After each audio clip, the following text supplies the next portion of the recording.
Welcome back to my channel Short Trade. और आगे बढ़ने से पहले आपसे रिक्वेस्ट करूंगा सब्सक्राइब ज़रूर से कर लीजिएगा, क्योंकि इस तरह की इन्फॉर्मेशन आपको इस चैनल पर डेली बेसिस पर मिलती रहती है। देखो, आज जो मैं आपके लिए स्टॉक लेकर आया हूँ बैंकिंग सेक्टर का स्टॉक, और वो स्टॉक का प्राइस जो है 20 रुपये से भी कम का है। वैसे आप थंबनेल पर नाम पढ़ ही चुके हैं, मैं बात कर रहा हूँ येस बैंक के बारे में। अगर आपके पास ये स्टॉक है तो कमेंट करके ज़रूर से बताइएगा, जिसमें लास्ट ट्रेडिंग डे पर 1% से ज़्यादा की तेज़ी देखने को मिली है। अब ये स्टॉक में एक लेटेस्ट न्यूज़ है, और इस न्यूज़ के बेहाफ पर आप चाहें तो इस स्टॉक को फोकस में रख सकते हैं, लेकिन आगे स्टॉक की परफॉर्मेंस कैसी होने वाली है ये मैं आपके साथ डिस्कस करूंगा। मेरा पर्सनल ओपिनियन क्या है वो आपके साथ शेयर करूंगा, लेकिन डिस्क्लेमर के साथ बोल देना चाहता हूँ, अगर आप इस स्टॉक में एंट्री, एग्जिट या होल्ड कुछ भी करना चाहते हैं, एक बार अपने फाइनेंशियल एडवाइज़र से सलाह ज़रूर ले लेना, उसके बाद ही डिसीज़न लेना। अब आपको क्या करना है क्या नहीं करना है इस स्टॉक में, वो आपका डिसीजन होगा। हाँ, कोई क्वेश्चन, कोई डाउट रह जाता है, कुछ नहीं समझ में आ रहा है, तो आप मुझे कमेंट करो, डेफिनेटली आपको रिप्लाई मिलेगा आपके कमेंट का। आप देखो, इसने स्टॉक के पिछले 1 साल की परफॉर्मेंस मैं आपको दिखा रहा हूँ, तो पिछले 1 साल में 25% का करेक्शन है। अब हाई पे नहीं जाऊँगा मैं, क्योंकि पहले भी आपके साथ डिस्कस कर चुका है स्टॉक कहाँ से लगभग 400 रुपये से गिरकर कहाँ आ चुका है। 95% की गिरावट है। क्यों हुआ है, कैसे हुआ था, ये सब चीज़ें आप लोग जानते हैं। बस ये तो बैंक ख़त्म होने से बस बच गया किसी तरीके से। चलो वो सब चीज़ें छोड़ो यहाँ पर, अब आगे न्यूज़ क्या है वो देखिएगा। आप चाहे तो खुद भी सर्च कर सकते हैं, आप पब्लिक डोमेन में इंटरनेट पर ऑलरेडी डेटा अवेलेबल है। लेटेस्ट आर्टिकल शेयर कर रहा हूँ सिर्फ 15 मिनट पहले का। येस बैंक कल 19 अप्रैल को लाएगा तिमाही नतीजे, जानिए बाजार को क्या है उम्मीदें। 1 महीने में ऑलरेडी 10% बढ़ चुका है। देखो, मार्केट 2 तरीके से चलती है, या तो भाई स्टॉक में न्यूज़ जो आने वाली है, मान लो कि पता चल जाता है पहले ही कि कंपनी का रिजल्ट पॉजिटिव आने वाला है कि नेगेटिव आने वाला है, तो उसमें क्या होता है ना कि स्टॉक पहले ही रिएक्ट कर जाता है, रिजल्ट आने से पहले ही रिएक्ट कर जाएगा। दूसरा होता है कि एक रिजल्ट आया या कोई न्यूज़ आई, उसका इम्पैक्ट बाद में पड़ता है, ये भी होता है। लेकिन ज़्यादातर केसेस में जो रिएक्ट होता है ना वो पहले ही हो जाता है, क्योंकि बाजार पहले ही अनुमान लगा लेता है कि ये सिचुएशन बन सकती है। तो इसीलिए इस स्टॉक में हमें क्या करना चाहिए, मतलब वहाँ पर बिकवाली आती है या ख़रीदारी आती है, वो सब चीज़ होती है। चलो जानते हैं आखिर क्या है यहाँ पर मैटर। तो येस बैंक कल 19 अप्रैल को लाएगा तिमाही नतीजे, जानिए बाजार को क्या है उम्मीद है। 1 महीने में 10% ऑलरेडी बढ़ चुका है स्टॉक। तो ये बात हो रही है, येस बैंक शनिवार वाले दिन लाएगा, और जिसका इम्पैक्ट हमें मंडे में देखने को मिलेगा स्टॉक पर। बैंक ने शेयर बाजारों को भेजी एक सूचना, बताया कि येस बैंक के बोर्ड ऑफ डायरेक्टर की बैठक 19 अप्रैल को आयोजित करेगी, जिसमें तिमाही नतीजे और वित्तीय वर्ष 2024-25 के स्टैंडर्ड और कंसोलिडेटेड अपडेटेड नतीजों पर विचार किया जाएगा। कंपनी के नतीजे शाम में जारी होने की संभावना है, यानी कि कल शाम को कंपनी के नतीजे आ जाएंगे। एनालिस्ट और ब्रोकरेज हाउस की माने तो येस बैंक की अर्निंग्स में तिमाही आधार पर मामूली बढ़ोतरी हो सकती है, लेकिन सालाना आधार पर मुनाफा अच्छा दिख सकता है। मतलब देखो, यहाँ पर क्वार्टर ऑन क्वार्टर पर मामूली सी बढ़ोतरी होगी, तो चलो बढ़ोतरी तो हो रही है चाहे मामूली सी रही हो, बट सालाना ईयर ऑन ईयर बेसिस पर अच्छा मुनाफा देखने को मिल सकता है, ये भी बताया जा रहा है। Brokerage firm Kotak institutional equities ने अपनी एक रिपोर्ट में कहा कि उसे येस बैंक का मार्च क्वार्टर में नेट इंटरेस्ट इनकम NII सालाना आधार पर स्थिर रहने का अनुमान है। वहीं लोन ग्रोथ में करीब 10% की धीमी ग्रोथ देखने को मिल सकती है। ब्रोकरेज ने कहा कि कंपनी का नेट इंटरेस्ट मार्जिन NIM मार्च क्वार्टर में 2.3% रहने का अनुमान है, जो कि पिछली तिमाही से 10 बेसिक पॉइंट कम होगा। तो मतलब अगर आप नोटिस करो तो मिक्स देखने को मिल रहा है यहाँ पर। और अगर एक चीज़ और ध्यान रखना, देखो क्या होता है, कंपनी ने सबसे पहले आप समझो यहाँ पर मिक्स रिव्यू देखने को मिला ना। कंपनी 19 अप्रैल को अपने जो रिजल्ट है वो घोषित करेगी। 19 अप्रैल को क्या है, सैटरडे, उसके बाद 20 अप्रैल को संडे, उसके बाद 21 अप्रैल को मंडे। 2 दिन बाद मार्केट ओपन होगी। अगर कंपनी को पता है कि हमारे रिजल्ट बहुत शानदार आने की उम्मीद है, जितना बाजार ने अनुमान किया है उससे बेटर आएगा, तो ये कंपनी 19 अप्रैल को कभी भी रिजल्ट ना लाती, ये लाती 21 या 22 को, जिस दिन मार्केट ओपन होती। क्यों, मार्केट में रिजल्ट आता, नतीजा, अनुमान ये था कि एग्जाम्पल के लिए मान लो अनुमान ये है कि कंपनी को 10 करोड़ का प्रॉफिट होना है, हो गया 15 करोड़, तो जैसी मार्केट में न्यूज़ आती, रिजल्ट आती, मार्केट में स्टॉक का प्राइस कहाँ जाता, सीधा ऊपर। अब यहाँ पर मिक्स जो हमें रिव्यूज़ देखने को मिल रहे हैं, कुछ ब्रोकर्स का मानना है कि ठीक ठाक रह सकती है, कुछ का मानना है अच्छी रह सकती है, मतलब मिक्स है। तो कंपनी को तो पता ही है भाई, वहाँ पर जो बैठे हुए हैं उनको तो सब मालूम है हमारी सिचुएशन कैसी है। तो उन्होंने क्या किया, 19 अप्रैल को ला रही है, सैटरडे को लाएगी, संडे को लाएगी, मंडे को, यानी कि सैटरडे को लाएगी, संडे का टाइम मिल जाएगा और सैटरडे का टाइम मिल जाएगा। उससे क्या होगा, मंडे मार्केट ओपन में अगर रिजल्ट ख़राब है, इम्पैक्ट तो पड़ेगा लेकिन उतना ज़्यादा नहीं पड़ेगा अगर ये मंडे में ही लाती है रिजल्ट। भाई क्योंकि जिन लोगों के पास स्टॉक है उन्होंने इस स्टॉक को होल्ड किया हुआ है, वो मंडे तक बहुत से लोग तो भूल जाते हैं। एग्जाम्पल मतलब ऐसा नहीं कि भूलते हैं, बट ये है कि थोड़ा सा इम्पैक्ट पड़ता है। लॉन्ग टर्म वाले चलो कोई फ़र्क नहीं पड़ता। अब 21 तारीख को मंडे में रिजल्ट आया और मंडे में यहाँ पर सेलिंग प्रेशर बढ़ जाएगा, लेकिन ये क्या कर रहे हैं 2 दिन पहले ला रहे हैं। ये बहुत दिमागदारी का काम होता है और ये चीज़ें आप आगे चल के समझेंगे इन सब चीज़ों को जब आप मार्केट में कंटिन्यू काम करेंगे। एनालिस्ट और ब्रोकरेज हाउस की माने तो येस बैंक की अर्निंग तिमाही आधार पर मोहम्मद, ये तो हमने पढ़ ही लिया है यहाँ पर आगे।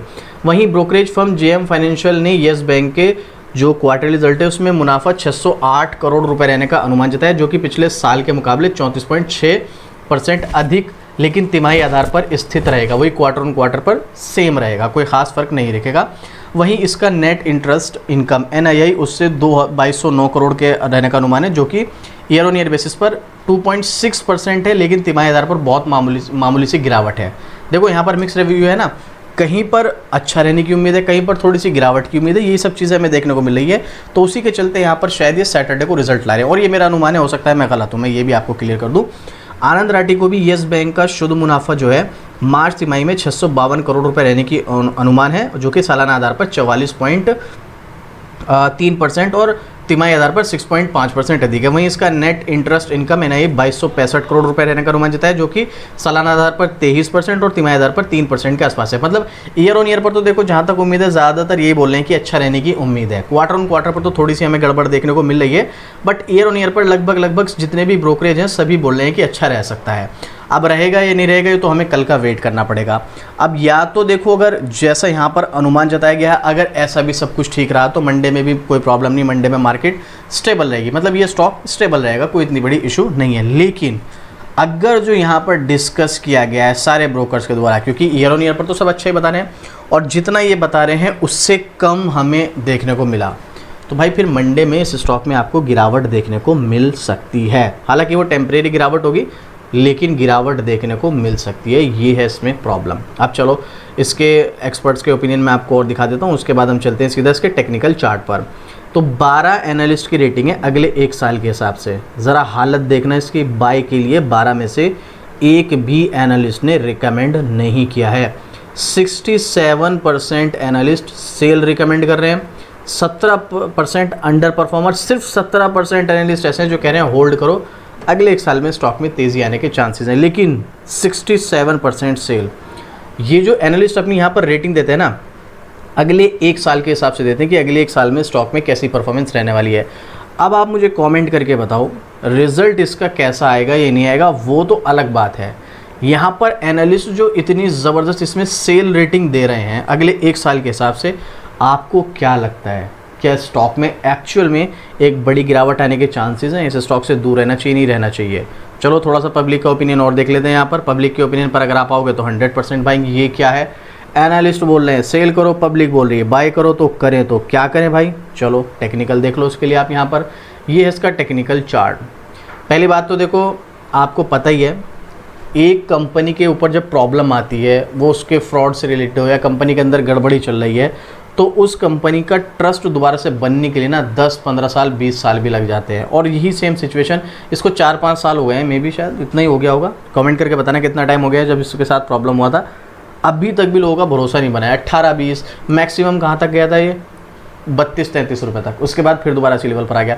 मतलब बढ़ ही नहीं रहा है। 50 रुपये से ऊपर 100 तो छोड़ दो, 50 रुपये तक भी नहीं पहुंच पा रहा है। ये लोगों का भरोसा ही नहीं बन रहा है। अब ऐसी सिचुएशन में देखो, अगर आप मार्केट में नए हो तो मैं तो आपको एक ही चीज़ बोलूँगा, ये सबसे ज़्यादा जो रिटेल इन्वेस्टर लालच खाता है ना, वो प्राइस को देख के खाता है। ये 18 रुपये, 20 रुपये, 25 रुपये। भाई मेरे अकॉर्डिंग, ये मेरा पर्सनल ओपिनियन है, मेरा मानना ऐसा है कि आपको इस तरह के स्टॉक से, जिसमें आपने पास्ट में ऐसी न्यूज़ सुनी कि इतनी बुरी कंडीशन हो गई थी, याद रखना अगर कंपनी पर एक बार भरोसा टूट गया इन्वेस्टर्स का, तो वो भरोसा वापस आने के लिए कई साल लग जाते हैं, 5 साल 10 साल। तो इस तरह के स्टॉक से 5 साल 10 साल के लिए दूरी बना लो। मार्केट में इतने सारी कंपनीज़ हैं, इतने सारे स्टॉक्स हैं भाई, अगर आपका यहाँ पे लॉस हुआ भी है तो आप अदर स्टॉक्स में इन्वेस्टमेंट करके जो आपने यहाँ पे लॉस किया है वहाँ रिकवर कर लो। लेकिन इसी के चक्कर में बैठे रहो अगले 5 साल 10 साल, भाई आप कितना बना सकते हो 5-10 साल में, अदर स्टॉक से आप सोच भी नहीं सकते हो। तो मेरा पर्सनल ओपिनियन है कि फिर आपको इस तरह के स्टॉक से दूर रहना है। और रही बात इसकी रिजल्ट की, अगर ये रिजल्ट अच्छा भी आया, चलो बुरा नहीं आया, अच्छा भी आया, तो भी इसका इम्पैक्ट कोई बहुत ज़्यादा खास पड़ने वाला नहीं है। हो सकता है 1-2 दिन इसमें आपको तेज़ी देखने को मिल जाए, ग्रीन कैंडल बन जाए, लेकिन उसके बाद स्टॉक वापस से इसी रेंज में आपको चलता हुआ नज़र आएगा। और इस तरह के स्टॉक्स में तो मैं आपको स्मॉल जो स्विंग ट्रेड है या फिर शॉर्ट टर्म है उसके लिए भी सजेस्ट नहीं करता हूँ, क्योंकि ये बहुत ज़्यादा रिस्की होते हैं। और ये मेरा पर्सनल ओपिनियन, हो सकता है मैं गलत हूँ। अब रिजल्ट कैसा आएगा ये नहीं आएगा, ये तो कल को वेट करना पड़ेगा हमें। कल के बाद हम देखेंगे फिर मंडे में इस स्टॉक में क्या करना चाहिए। बट मेरा पर्सनल ओपिनियन ये है, रिजल्ट अच्छा है बुरा है फ़र्क नहीं पड़ता है, बट इस स्टॉक में बने रहने से मुझे कोई फ़ायदा नज़र नहीं आता है। अब आपको स्टॉक में एंट्री लेनी है, एग्जिट करना है, होल्ड करना है, एक बार अपने फाइनेंशियल एडवाइज़र से सलाह ले लेना, उसके बाद आप डिसीजन लेना। बाकी आपका जो भी क्वेश्चन है, जो भी डाउट है, या इस स्टॉक के बारे में कोई न्यूज़ या अपना कोई ओपिनियन शेयर करना चाहते हो तो आप मुझे कमेंट कीजिएगा। मैं डेफिनेटली आपके हर कमेंट का रिप्लाई करता हूँ। आपको क्या लगता है कमेंट कीजिएगा। और ये स्टॉक में सर्वाइव तो कर ही चुका है ये, लेकिन भरोसा बनने में इन्वेस्टर्स का कितना टाइम लग सकता है देख लो आपके सामने। यहाँ पर कंडीशन ये रहा, 2020 में स्टॉक में गिरावट आई थी ये, मतलब ये तो गिरावट तो उसमें पहले से आ रही है। अगर मैं आपको यहाँ पर दिखाऊं तो देखो, मैं आपको एग्जैक्ट डेट भी दिखा रहा हूँ यहाँ पर, ये देखो यहाँ से 2018 से कंटिन्यू जो गिरावट आई, देख लो अब कहाँ पर है स्टॉक। ये देखो हालत देख रहे हो आप इसकी, इतना टाइम हो गया लेकिन लोगों का भरोसा अब भी नहीं बन पा रहा है। अब आप कमेंट करके बताना आपको क्या लगता है। और इस तरह की डेली बेसिस पर आपको अपडेट मिलती रहती है शॉर्ट ट्रेड पर, तो भाई शॉर्ट ट्रेड को भी सब्सक्राइब जरूर से कर लेना। तो चलिए मिलता है फिर से इसी तरीके एक और ज़बरदस्त जानकारी के साथ। जय हिंद।